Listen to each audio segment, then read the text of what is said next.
going on, guys? Just got this Roc-Euro intake for my 3-liter supercharged Audi A6. And yeah, we're gonna go ahead and install it. And this looks pretty easy to put in. You got your intake tube, your filter, and a little heat shield here. My only concern is I'm gonna try to keep this inside because we're pretty much just gonna be sucking in hot air even with the heat shield because it is kind of tight in here. So we finished putting the Roc-Euro cold air intake on, hot air intake, whatever you want to call it, and we're just gonna fire her up.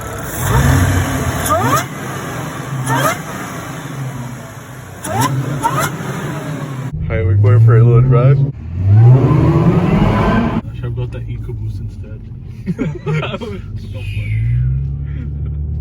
You want to hear like a flyby? That's why I got a ticket, right?